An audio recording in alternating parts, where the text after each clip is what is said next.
अज़ीज़ मिस्र के घर रहने लगा। जुलेखा फरेफ्ता हो गई, गुनाह की दावत देने लगी।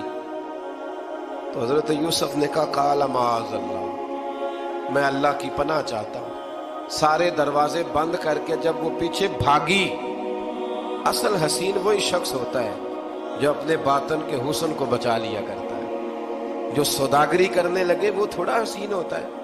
हजरत यूसुफ अलैहिस्सलाम जब भागे तो उसने पीछे से पकड़ के कुर्ता खींचा, कुर्ता फट गया। अभी आप दरवाजे तक पहुंचे थे, अजीज मिस्र खुद आ गया। उसने आगे कहा ये क्या हो रहा है? तो उसने मकर किया जुलेखा ने, कहने लगी कि होना क्या है, इसको घर में रख के पाला है, अब जवान हुआ है तो माज़अल्लाह इसने मेरे तरफ दस्त दराजी करने की कोशिश की है। हजरत यूसुफ फिर खामोश हो गए। भाई बेच रहे थे तो फिर भी खामोश थे। कभी कभी कुछ चीजें खामोश रह के सहनी पड़ती। जख्म पे जख्म खा के जी, खूने जिगर के घूंट पी, आह न कर लबों को सी, ये इश्क है को दिल लगी नहीं। हजरत यूसुफ अलैहिस्सलाम फिर चुप है। जुलेखा ने बड़ी बातें की। एक दाना आदमी था, कुरान कहता है एक बोला बोलने वाला, एक अक्लमंद बोला। उसने कहा देखो, ना जुलेखा की सुनो ना यूसुफ की सुनो। अगर तो कुर्ता आगे से फटा हुआ है तो फिर गलती है जनाब यूसुफ की, और अगर पीछे से फटा है तो फिर जुलेखा की गलती। हजरत यूसुफ की माज़अल्लाह फिर गलती। तो अजीज मिस्र ने कुर्ता देखा तो पीछे से फटा था, लेकिन इमाम कुर्तुबी कहते हैं वो कोई अक्लमंद आदमी नहीं, वो तो 4 महीने का बच्चा था। वो एक 4 महीने का वो करीब था। हजरत यूसुफ अलैहिस्सलाम की गवाही देने के लिए अल्लाह ने उसे जुबान दी थी। जुलेखा के मामू का बेटा था, 4 महीना का गहवारे में लेटा हुआ, जब बादशाह से फैसला नहीं हो रहा था और बादशाह परेशान था। अजीज मिस्र के किसी को जाके बताऊंगा तो कोई क्या सोचेगा, इसके घर में क्या कुछ होता है। कहते परेशान था तो पंघूड़े से बच्चा बोल पड़ा। कहने लगा बादशाह अगर तो कुर्ता आगे से फटा है तो फिर माज़अल्लाह गलती हजरत यूसुफ की, अगर पीछे से फटा है तो फिर जुलेखा की। तो कुर्ता पीछे से फटा था। हजरत यूसुफ के हक में गवाही मुकम्मल हो गई। अब आहिस्ता आहिस्ता ना दरबार में, महल में बात फैलने लगी। तो बीबियां कहने लगी ओहो, जुलेखा तो एक गुलाम पे आशिक हो गई है, एक गुलाम पे। तो जुलेखा कहने लगी तू अजय मेरा महबूब नहीं डिठा। ये रटे डालने वाले देखते नहीं और दूर खड़े रह रह के कहानियां सुनाते रहते। उसने कहा तूने अभी देखा नहीं ना, तूने अभी ये क्या पता हो कि माजरा क्या है। तो कहने लगी नहीं तू गुलाम पे। उसने कहा चलो तजर्बा कराती हूँ। सारी औरतों को बिठाया, हाथ में एक एक सेब दिया, एक एक छुरी दी, और जब पूरी तैयारी हो गई फल काटने की औरतों की, तो जनाबे यूसुफ से कहा जरा झलक तो दिखाओ। तो हजरत यूसुफ ने जब झलक दिखाई तो कुरान कहता है सेब काटने की बजाय हाथ काट लिए, और कहने लगी ओहो ये कोई बशर नहीं, ये तो कोई फरिश्ता है, ये कोई फरिश्ता है, ये तो कोई अल्लाह तबारक व तआला की तरफ से आने वाला, कोई करामत वाला, इज्जत वाला, शान वाला फरिश्ता है। तो जुलेखा कहने लगी समझ आई है फिर, तो मुझ पर शिकवा करती थी। तो अब वो बात भी आहिस्ता आहिस्ता फैलने लगी कि हजरत यूसुफ अलैहिस्सलाम की गलती नहीं, गलती जुलेखा की। अब बादशाह ने जुलेखा से कहा कि अगर तो मैं तेरी बात करूं तो तेरे साथ मेरी बदनामी का भी डर है, क्या करें। तय ये पाया कि हजरत यूसुफ को जेल में डाल दिया गया। पहले भाइयों के थप्पड़, फिर कुआं, फिर मिस्र की मंडी, फिर जुलेखा का इल्जाम, और फिर बारी आ गई जेल जाने की। हजरत यूसुफ अलैहिस्सलाम को जेल में, कुछ ने लिखा है 12 साल जेल में रहे, जेल में डाल दिया। हजरत यूसुफ अलैहिस्सलाम जेल में क्या करते, बाज फरमाते, तबलीग फरमाते, लोगों को अल्लाह की तौहीद की दावत देते। वहां जेल में ना एक शख्स ने ख्वाब देखा। उसने देखा कि मेरे सर पे ना परिंदे खा रहे। तो हजरत यूसुफ कहने लगे इसकी ताबीर ये है कि तुझे कत्ल किया जाएगा, तो तेरी लाश कुछ देर पड़ी रहेगी तो परिंदे तेरे सर पे आके बैठेंगे, ये ताबीर है। ऐसा ही हुआ, वाकई वो शख्स कत्ल हो गया। एक शख्स ने देखा कि वो शराब कशीद कर रहा है। उसने भी ताबीर पूछी तो आपने फरमाया तो अपने बादशाह को पिलाएगा। महसूस होता है कि उतनी देर तक शराब नाजायज नहीं थी। तो तू उसको शराब पिलाएगा, ये उसकी ताबीर है। वक्त गुजरता गया।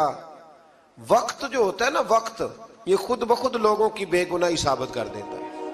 एक वक्त में ना प्रोपेगेंडा होता है तो हर आदमी प्रोपेगेंडे का शिकार होता है। फिर जब वक्त गुजरता जाता है तो खुद ब खुद वक्त का गुजरना कुछ चीजों का खुद ब खुद हाल बन जाता है। हजरत यूसुफ अला नबीना अलैहि सलाम को जब 12 साल बीत गए तो बादशाह ने, अजीज मिस्र ने ख्वाब देखा।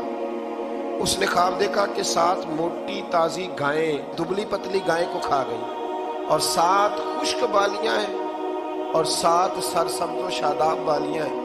अपने वजीर से कहने लगा कोई ताबीर वाला बंदा मिले। उसने कहा कि एक बंदा है जिसकी ताबीरें बड़ी सच्ची हैं। कहा वो कौन? कहने लगे जनाब यूसुफ।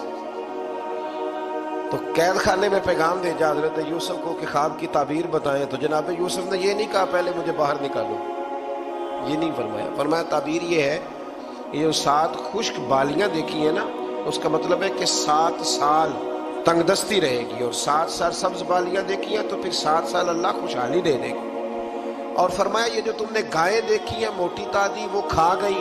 फरमाया इसकी ताबीर ये है कि कोशिश करना कि जो तुम्हारे पास दिन ये चल रहे हैं जिनमें सरसब्ज़ व शादाब है खेतियां, तो 7 सालों के लिए अनाज जमा कर लेना, बालियों के अंदर ही रहने देना, बाहर ना निकालना। और फिर अगले जो खुश्क साल होंगे ना, वो ये जो जमा पूंजी की होगी ना, इसकी बरकत से वो 7 साल आसानी से। इस पर हमारे मुफस्सिरीन ने लिखा है, इस आयत पर सूफिया और बुजुर्ग तो कहते हैं ना सारा अल्लाह के रास्ते में दे दो, ये भी बात अच्छी है। लेकिन अगर कोई अपने बच्चों के लिए आने वाले वक्त के लिए कुछ चीजें संभाल के रखे तो ये भी सूरह यूसुफ से साबित है। ये भी सूरह यूसुफ से, तो ये भी कोई ऐसा फेल नहीं है जिस पर कोई शख्स तनकीद कर सके।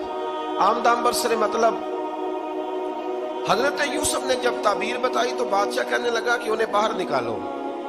आप फरमाने लगे मैं नहीं निकलता भाई, नहीं निकलता मैं जेल से, यही ठीक हूं मैं। आप क्यों नहीं निकलते? कहने लगे पहले ऐलान करके लोगों को बता के मैं बेकसूर हूं। वो जो तूने प्रोपेगेंडा किया ना अपने अपने मुंह से ऐलान कर। उसने जनाब जुलैखा को बुलाया, उन औरतों को बुलाया। वो औरतें सारी सामने आईं, उन्होंने गवाही दी कि यूसुफ तो बेगुनाह है। पर साल कितने लग गए? अल्लाह, 12 साल लग गए। यकीन करें कुछ लोगों को ये साबित करने में ना कि मैं ठीक हूं, जिंदगी बीत जाती है। और मैं तुम्हारा खैर का हूं, जिंदगी बीत जाती है। लोगों को होश तब आती है जब मजार पर चादर डालने का टाइम आ जाता है, होश तब आती है। लेकिन फिर होश का कोई फायदा। 12 साल के बाद बादशाह ने उनको बुलाया और कहने लगा कि ये जो ख्वाब मैंने आपको सुनाया अब करना क्या है? तो हजरत यूसुफ कहने लगे तुमसे कुछ भी नहीं होगा। अगर कुछ करना है तो फिर ये खजाने की जिम्मेदारी मेरी लगाओ। अगर कोई काबिल आदमी हो तो वो आगे बढ़ के बात कर सकता है। यहाँ हर बंदा ही आगे बढ़ के कहता है मुझे दे दो ड्यूटी, लेकिन काबिल हो तो वो आगे बढ़ के बात करे और समझे कि मेरे अलावा किसी के लिए मुश्किल है, तो फिर वो आगे बढ़े। हजरत यूसुफ ने जब कहा तो उन्होंने आपको वजीर खजाना बना दिया। फिर एक वक्त आया कि वो अजीज मिस्र ही बन गए। कहत पड़ गया। जब मिस्र में कहत पड़ा तो दाएं बाएं भी कहत पड़ा। किनान के आप रहने वाले थे, वहां भी कहत पड़ा। हजरत याकूब बेटे की याद में रो रो के तो आंखों की बिनाई चली गई। और यारो बाप भी बड़ा ही प्यार करता है, बड़ा ही प्यार करता है, बड़ा ही। पता है बाकी तुम्हें तोहफे देते हैं, बाकी तुमसे मोहब्बत करते हैं, तो बाप तो बेटे को अपनी जवानी दे देता है, अपनी जवानी अपने बेटे के नाम कर देता है। बाप भी बड़ा ही प्यार करता है। संगियो कोई नहीं तोल सकता। बच्चे ऐसे घूम रहे होते हैं ना अब्बा जी के सामने, तो उनका उठना बैठना चलना ही बड़ा प्यारा लगता है, का आना जाना ही बड़ा प्यारा लगता है। बाप का तो कद रोज ऊंचा होता है कि अल्लाह ने मुझे लाल अता फरमाया। हजरत याकूब की आंखों की बिनाई चली गई रो रो के। भाई हजरत यूसुफ के जब कहत पड़ा तो उन्हें पता चला कि एक वाहिद शहर मिस्र है जहां गंदम स्टॉक है, क्योंकि हजरत यूसुफ को पता था, ख्वाब बादशाह देख चुका था। तो आपने माल 7 सालों के लिए जमा कर लिया। अब भाई आए, अल्लाह अकबर, दुश्मन सामने नजर आए, मुखालिफ हासिद, तो फिर इंसान ठहरा रहे और इंसान कमजोर ना हो, ताकतवर हो। इतना ताकतवर हो कि हुक्मरान ही बन गया हो। ذرا نبیوں کے حوصلے بھی دیکھنا، پیغمبروں کے حوصلے بھی دیکھنا. بھائی آئے کہا گندم چاہیے، تو جناب یوسف نے اوہو پائیاں جہا ساکھ نہیں کوئی جے وچ خار نہ ہو. ہاں، اور میاں صاحب فرمایا کرتے تھے پائی پائیاں دیاں باواں ہوندے تے پائی پائیاں دے ویری. بھائی جیسے ہی داخل ہوئے تو جناب یوسف کی آنکھیں بھر آئیں، رو پڑے. او میرے بھائی آ گئے، رو پڑے. وزیر مشیر دائیں بائیں دیکھتے ہیں کہ حضرت یوسف کو کیا ہوا، رو پڑے اور بھر بھر کے گندم دی. اس کو اشارے کرتے چل تھوڑی اور ڈال دے، چل تھوڑی اور ڈال دے. جب بھائیوں کو دے چکے تو پھر فرمانے لگے کہ شاید اس سے گزارا نہ ہو، ضرورت پڑی تو دوبارہ بھی آ جانا. اپنی قوم کو طرز دے رہے تھوڑا تھوڑا کھاؤ. بھائیوں کو کہتے ہیں ضرورت پڑی نا آ جانا دوبارہ. اور کہنے لگے تمہارا ایک اور بھائی بھی ہے. کہاں ہے؟ بنیامین نام ہے. فرمایا ہو سکے تو اسے بھی لے آنا. بھائی پیسے لے کے آئے تھے گندم لینے کے لیے، اور جب واپس جانے لگے تو حضرت یوسف نے ان کی رقم دوبارہ رکھ دی. وہ دوبارہ ان کی بوریوں میں رکھ دی. گھر جا کے انہوں نے کھولی تو گندم بھی تھی اور پیسے بھی تھے. بھائیوں سے پیسے تھوڑی وصول کرنے. جا کے اپنے والد سے کہنے لگے ابا بادشاہ بڑے دیکھے ہیں پر اس میں کوئی خوشبو دیکھی. تو اس نے کہا ہے کہ اپنے دوسرے بھائی کو بھی لے کے آنا. تو بنیامین کو لے جائیں. حضرت یعقوب فرمانے لگے پہلے بھی تم پہ بھروسہ کر چکا ہوں، بار بار نہیں کروں گا. یوسف گوا چکا ہوں. پوتے بول پڑے، کہنے لگے دادا جی آپ تو ہر وقت یوسف یوسف ہی کرتے رہتے. انہوں نے ضد کی، اصرار کیا. تو جناب بنیامین کو ساتھ وعدہ لے کے، عہد لے کے، قسم لے کے بھیج دیا حضرت یعقوب نے. جناب بنیامین بھی پہنچے مصر میں. یہ دونوں ایک ماں سے تھے، سگے دونوں تھے. حضرت یوسف نے جناب بنیامین کو دیکھا تو اپنے ساتھ بٹھا لیا اور ذرا باتیں کر کے نا ادھر بیٹھ جاؤ، ادھر بیٹھ جاؤ. اچھا نہیں ہے جگہ، آپ ادھر آ جاؤ میرے ساتھ بیٹھ جاؤ. بھائی تھا نا سگا. اچھا چلو ٹھیک ہے آپ ادھر آ جاؤ. بھائی کو ساتھ بٹھا لیا. ابھی جب چیزیں دینے لگے تو کان میں کہنے لگے، وہ پریشان تھے نا حضرت بنیامین کی یہ بندہ کیا کر رہا ہے. تو کان میں کہنے لگے میں بھائی ہوں تیرا، میں یوسف ہوں. تو اس طرح کہا یار تھوڑے دن میرے پاس رہ نہیں جاتا. حضرت بنیامین کہنے لگے رہ جاتا ہوں. رہ گئے جناب بنیامین.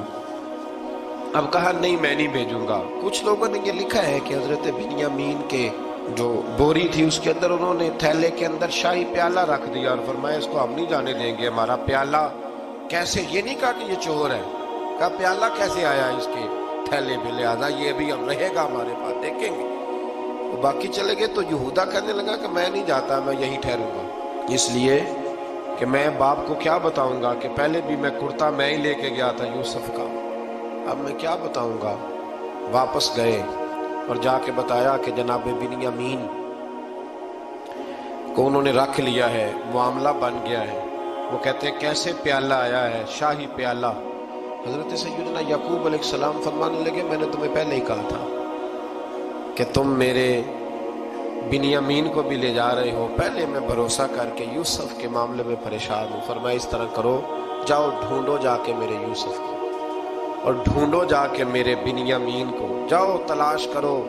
اللہ اکبر. بھائی دوبارہ آئے، گندم بھی ختم ہو گئی تھی. آتے ہی کہا کہ اے عزیز مصر بڑی بری حالت ہے، ہم بڑے پریشان ہیں، ہمارے باپ کی رو رو کے آنکھیں چلی گئی ہیں، مہربانی کرو کچھ گندم بھی دے دو اور اس طرح کرو کہ ہمارا بھائی بھی ہمیں واپس کر دو تاکہ ہم اسے لے جائیں اور ہمارے والد گرامی کی آنکھیں ٹھنڈی ہو. حضرت یوسف علی نبینا علیہ الصلوۃ والسلام ان کی باتیں بھی سننے لگے اور غور سے ان کے چہرے بھی دیکھنے لگے، غور سے. تو جب انہوں نے حضرت یوسف علیہ السلام کی طرف غور سے دیکھا تو حضرت یوسف کہنے لگے مجھے پہچانتے ہو، پہچانتے ہو؟ کہا نہیں. فرمانے لگے میں یوسف ہوں. قال انا یوسف، کہنے لگے میں یوسف ہوں. اور حضرت بنیامین کی طرف اشارہ کر کے کہنے لگے وہذا اخی، اور یہ میرا بھائی ہے. میں یوسف ہوں اور یہ میرا بھائی ہے. اور فرمانے لگے اللہ نے ہم پر احسان کیا ہے اور جو تقوی اختیار کرتا ہے اور صبر کرتا ہے اللہ تعالیٰ اس نیک کے اجر کو کبھی ضائع یہ نہیں فرمایا میں نے بڑے تقوی کیے پرہیزگاری کی تو بچ گیا، فرمایا جو بھی تقوی اختیار کرے گا، جو بھی صبر کرے گا، اللہ اس نیک کے اجر کو کبھی ضائع نہیں کرے گا۔ پھر فرمانے لگے جاؤ آج تم پر کوئی گناہ نہیں، جاؤ ایک دم ہی اسی وقت ہی فرمایا جاؤ میں نے تمہیں معاف کیا، جاؤ میں نے تمہیں معاف کیا۔ اور فرمانے لگے میری دعا ہے کہ میرا رب بھی تمہیں معاف کر دے۔ پھر فرمایا کہ میری قمیض لے جاؤ، میرا کرتا، اور میرے باپ کی آنکھوں پہ ڈال دینا، امید ہے ان کی آنکھوں کی روشنی واپس آ جائے گی، جاؤ لے جاؤ۔ تو وہ کرتا لے کے گئے، اذهبوا بقمیصی ھذا، یہ میرا کرتا لے جاؤ۔ دیکھو اللہ والوں کے وجود سے جو چیز لگ جائے تبرک بن جاتی ہے۔ تو وہ کرتا لے کے گئے، بھائی ابھی دور ہی تھے، تو قرآن مجید کہتا ہے ابھی وہ دور تھے تو سیدنا یعقوب علیہ السلام فرمانے لگے بھئی مجھے یوسف کی خوشبو آ رہی ہے، مجھے نا یوسف کی، اللہ اکبر، کون اندازہ کرے باپ اور بیٹے کی محبت کا، مجھے نا خوشبو آ رہی ہے، یوسف کی خوشبو، مجھے خوشبو آ رہی ہے۔ تو حضرت سیدنا یعقوب علیہ السلام کی آنکھوں پہ ڈالا تو روشنی واپس آ گئی۔ کعبہ جی ذرا چل کے دیکھو تو صحیح رب نے آپ کے بیٹے کو کتنی شانیں عطا فرمائی۔ چلو نا، یہ 72 لوگ تھے جو یہاں سے چلے کنعان سے، اور ہزاروں کا لشکر لے کر حضرت یوسف آئے، ہزاروں کا لشکر لے کے والد کے استقبال کے لیے۔ اور جب باپ بیٹے کی ملاقات ہوئی تو امام غزالی فرماتے ہیں 4 لوگ دنیا میں بڑا ہی روئے ہیں، ایک حضور بڑا روئے ہیں امت کے غم میں، اور ایک سیدہ فاطمہ بڑا ہی روئی ہے حضور کے وصال کے بعد، اور تیسرا فرماتے ہیں یعقوب بڑا ہی روئے ہیں حضرت یوسف کے، بڑا ہی، اور چوتھے امام زین العابدین بڑا ہی روئے ہیں واقعہ کربلا کے بعد۔ یہ 4 لوگ بڑا ہی روئے۔ پھر جب ملاقات ہوئی دونوں کی تو اس درد سے ملاقات ہوئی کہ ہر آنکھ اشک بار ہو گئی۔ باپ بیٹا اتنی وارفتگی سے مل رہے تھے، اتنی وارفتگی سے کہ دائیں بائیں انہیں خبر ہی نہ رہی کہ باقی لوگ بھی ہیں۔ حضرت علامہ اسماعیل حقی نے لکھا ہے کہ جناب جبریل امین حضرت یعقوب کے کان میں کہنے لگے بس کریں، اوپر تو ذرا نظر اٹھائیں، فرشتے بھی دیدار کے لیے آئے ہوئے ہیں۔ دیکھیں اللہ کے فرشتے بھی آئے ہیں اس منظر محبت کو دیکھنے کے لیے۔ حضرت سیدنا یعقوب علیہ السلام، حضرت یوسف کی والدہ، اور پھر آپ کے 11 بھائی سارے آپ کے لیے سجدے میں گر گئے۔ تو حضرت یوسف کہنے لگے ابا جی یہ وہ میرا خواب ہے جو میں نے بچپن میں دیکھا، یہ وہ میرا خواب ہے۔ حضرت سیدنا یعقوب علیہ السلام پھر کم و بیش لگ بھگ 23 سال، کچھ نے لکھا ہے 40 سال مصر میں رہے، اور جب وصال ہونے لگا تو حضرت یوسف سے فرمانے لگے بیٹا مجھے یہاں دفن نہ کرنا، مجھے وہیں لے جانا جہاں میرے والد دفن ہے۔ وہاں جا کے وہ دفن ہوئے۔ حضرت یوسف علیہ السلام نے پھر سالوں حکومت کی مصر پر، پھر وہیں ان کی تدفین ہوئی، اور جب تدفین ہوئی تو اختلاف ہو گیا، ہر قبیلہ کہتا تھا ہم نے اپنی طرف یوسف کو دفن کرنا ہے، اس لیے کہ جس طرف ان کو دفن کریں گے خوشحالیاں ہوں گی۔ پھر فیصلہ ہوا کہ سنگ مرمر کے تابوت میں رکھ کے حضرت یوسف کو دفن کیا جائے، اور دفن کرنے کے بعد ایسی جگہ پہ دفن کیا جائے جہاں سے پانی چھو کے گزرتا ہے۔ تو ان کو وہاں دفن کیا گیا، پانی چھو کے گزرتا تھا، لوگ کھیتیوں کو لگاتے تھے اور مصر سرسبز و شاداب رہتا تھا۔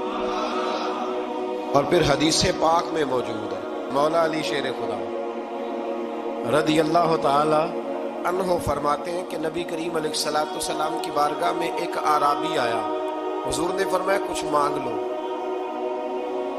اس دیہاتی سے۔ حضور نے فرمایا ہے آج وہ مائل باتا، اور بھی کچھ مانگ لے۔ تم کہنے لگا حضور آپ مجھے سواری کے لیے اونٹ دے دیں۔ حضرت علی کہتے ہیں میں نے کہا ہے افسوس، مانگا بھی تو کیا مانگا۔ حضور نے فرمایا چل کچھ اور مانگ لے۔ کہنے لگا چلے آنے جانے کے لیے کرایہ بھی دے دیں، زادرہ بھی دے دیں، کھانے کیا مانگا؟ تو حضور علیہ السلام نے اسے دے دیا۔ تو محبوب فرمانے لگے تجھ سے تو موسیٰ علیہ السلام کے دور کی وہ بوڑھی اچھی تھی۔ کہا وہ بوڑھی کون سی بوڑھی؟ تو حضور علیہ السلام فرمانے لگے رب کریم نے حضرت موسیٰ کو حکم دیا کہ جب آپ مصر سے نکلے تو حضرت یوسف کی قبر کو کھود کر ان کا تابوت بھی ساتھ لے جائے۔ حضرت سیدنا موسیٰ علیہ السلام نے عرض کی مالک وہ کیسے پتہ چلے گا؟ فرمایا وہ تو آپ نے خود ہی پتہ کرنا ہے۔ کہ وہ ताबूत कहाँ है, वो दरिया के अंदर था। कैसे पता करना है? पता करते करते पता चला कि एक बूढ़ी अम्मा है, उसे पता है ताबूत कहाँ है, वो किधर है ताबूत, तो बूढ़ी अम्मा को पता है। हजरत मूसा बूढ़ी के पास गए, कहने लगे अम्मा वो तुझे पता है यूसुफ की कब्र कहाँ? कहने लगी पता है। तो कहा अम्मा फिर बता दो। कहने लगे मुफ्त में बता दूं, नबी के मजार का एड्रेस और फ्री में बता दूं, ये कैसे हो सकता है? तो हजरत सैयदना मूसा फरमाने लगे चल कीमत ले, तबरानी की हदीस है, हुजूर बयान फरमाते। हजरत मूसा कहने लगे बता क्या लेगी? कहने लगी मुझे ना जन्नत में वो वाला मकान दिलाएं जिसके पड़ोसी मूसा अलैहिस्सलाम, मेरी और आपकी दीवार कट्ठी हो की आखिदा कंध। अल्लाह अकबर। तो हजरत मूसा कहने लगे चल अम्मा मेहरबानी कर, जन्नत मांग ले, अब तू पड़ोस ही मांगने लग गई है। तो नबियों का दर्जा तो बड़ा होगा, तो देने वाला अल्लाह है, मैं दुआ करता हूं। तो कहने लगी जी ठीक है, अगर आप नहीं देते तो मैं एड्रेस नहीं बताती। तो हुजूर फरमाने लगे इससे तो वो अच्छी थी। हजरत मूसा ने अर्ज की कि या अल्लाह ये नहीं बता रही तो अब क्या करूं? फरमाया मूसा वादा तू कर ले, मकान मैं दे दूंगा, वादा कर ले। तो हजरत सैयदना यूसुफ का मर्तबा देखिए कि उनके मजार का पता बताने के लिए, मजार का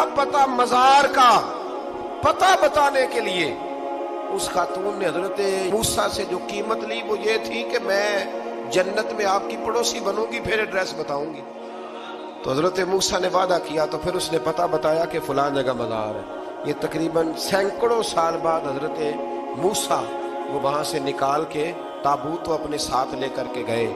ये वो वाकया जिसे कुरान ने अहसनुल क़सस करार दिया। अल्लाह करीम ने हमें इस वाकये में ये बताया है कि मामलात जिंदगी से घबराया ना करो। जब भी कोई आजमाइश आती है ना तो फिर अल्लाह दो आसानियां अता करता है। और ये भी याद रखें जो आसानियों वाले होते हैं ना, आजमाइशें भी उन्हें ही आती हैं। जो लाडले ज्यादा होते हैं, कई दफा तकलीफें भी ज्यादा।